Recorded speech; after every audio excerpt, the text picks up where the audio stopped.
All right, ladies and gentlemen, we have the one and only Spencer Bangarang.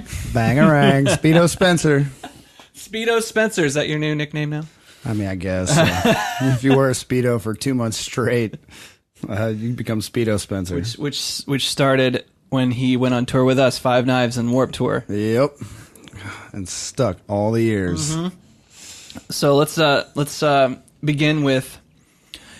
You just came back from yet another Warped Tour. Another one. I said I was never going to do another one. You have become the celebrity roadie. I try.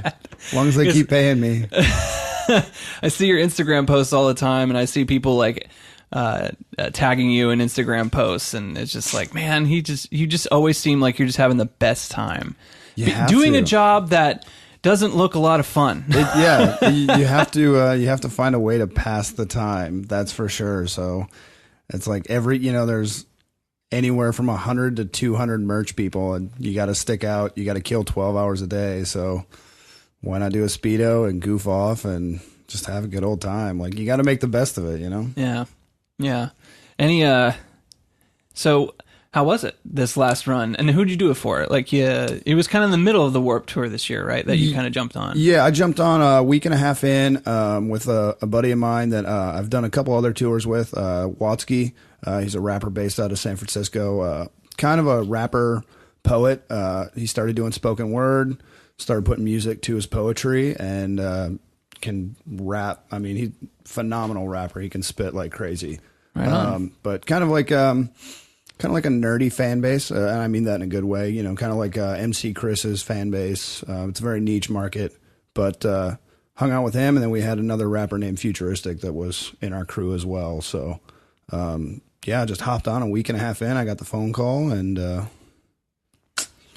it was all downhill from there. But Warped Tour was good. The attendance was a little down from previous years, but it was a very hodgepodge mix of different artists this year. There wasn't any really big name people. Who was all on Warped Tour this year?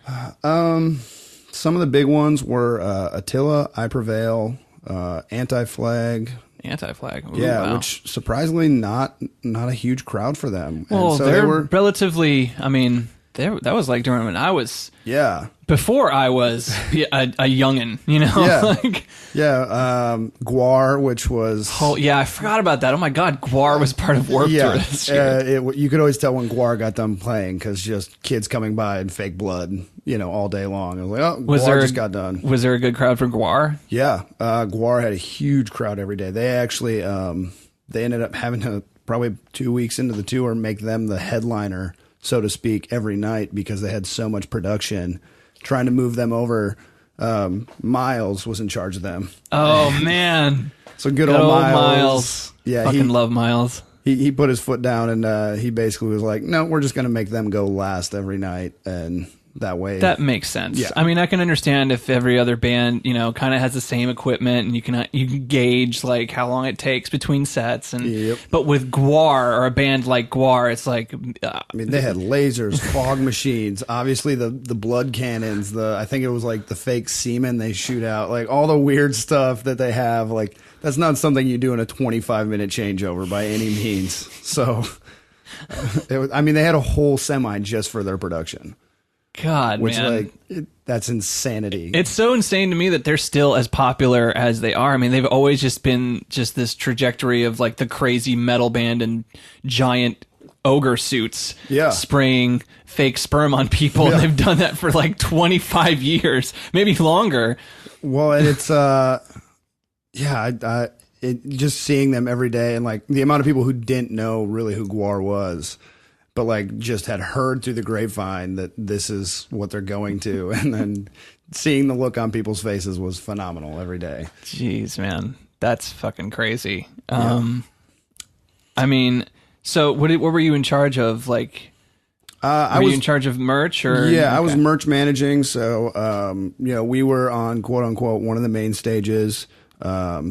So we had a little bit more volume for traffic, for people coming by to buy T-shirts. So I ran our signing lines. We had 2 signing lines a day, in charge of all my inventory, setting a tent up, basically pushing product and trying to sell whatever I could. So A lot of T-shirts, a lot of vinyls, all the crazy good stuff. So, I mean, you love like you always love like going out on the road and doing stuff like that. I mean, do you find a future in it, like going even deeper and being like a tour manager, or you know? I think so. We had some things go down in our crew, you know, that obviously stays with the crew, but there were responsibilities that had to be picked up, and I did a few of the tour manager things, and I've always had an interest in tour managing. So I think down the road, I could see myself doing it. I really would enjoy. I like being an ass every now and then. I think the tour manager like is friends with everyone, but also has to be the guy that has to be the asshole every now and then. And that's definitely me. So I could see myself being a great tour manager. So you've learned from the best. Yeah, exactly. But yeah, I could see myself doing something down the road. I definitely would like to get out of the merch realm, just because it's a good starter spot for a lot of people that are trying to get out into the music industry and work on the road. Yeah. And so if you get those guys that have been doing merch for 15 years, that's just one more spot that's not open to anyone else. You know, you got to train new people in to get them good at what they're doing. So yeah. And you do it, man. Like when we were on tour and the Warp Tour, and you and Louis G, you know, you guys were there every morning at 6, and that was after a night of like fucking drinking, and because you have to on the Warp Tour. I mean, it's well, you don't have to. I learned you don't have to. Yeah, he figured it out just recently. It's not easy by any means, but yeah, it's no, it's and there again, it's, you know, like I said, passing the time. This year they pushed because of some of the bands like War and Anti-Flag that had CKY was out with us, so they've got a little bit older fan base. They extended the hours of Warp Tour so that would go later into the night. So they pushed doors. So luckily we didn't have to do the 6 a.m., you know, load in time. It was 8 o'clock instead of 6. So we got to sleep in for a couple extra hours. But yeah, 8 a.m. you're off the bus and you're outside till 9 o'clock at night. So it definitely brings all the, there's nothing better to do than just sit around and drink. So that's a true statement. I used to walk off the bus with 2 beers in hand, I think, at 6 o'clock in the morning. And yep. This year it was 2 coffees in hand. So. Yeah, for me, there was a moment where I was on the bus, and we had a 9 o'clock. What was the earliest time that you get to play is what, 10 or 11? The earliest was, I think, 11. Okay. Yeah, 10:30 gates and 11 But you don't o'clock. know your set time until that morning at 6 or 7? Usually not even till 9. 9. Okay, 9. Yeah. So we get the news at 9. I get up, and I'm slightly hungover from the night before, and I know I have to eat something because I'm about to go on stage in an hour and a half to just go and play in the blistering sun. Yep. And I also my pre-show ritual requires a couple shots of Crown. I remember that pre-show ritual. You know, it's very important to my state of mind on the stage. So I'm sitting here eating cereal, and right next to the bowl of cereal is a giant bottle of Crown. And I'm drinking the Crown as I'm eating the cereal to cut time. Yeah.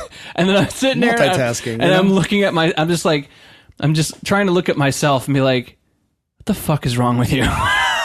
Like, how did my life come down to this? There are many moments where, yeah, even me in a Speedo, I look down and be like, how is this what I'm doing with my life and getting paid to do this? Like, you know, like I'm hanging around 14 to 16-year-old kids just basically with a very small layer of... Hey, that's a European style, okay? There's true, nothing sexual about that. I'm just taking it back to Europe. Yeah. You know? You go to the beach, there's a couple guys wearing Speedos, you know? Yeah. There's nothing wrong with that. I actually find the parents like the Speedo the best. There's some cute, cute moms that come around. I was about to say, because Dad wants to bring back the Speedo. Yeah. I remember back in the day I used to look good in a Speedo. Speedo Spencer ruining kids' lives everywhere. Dad's going home.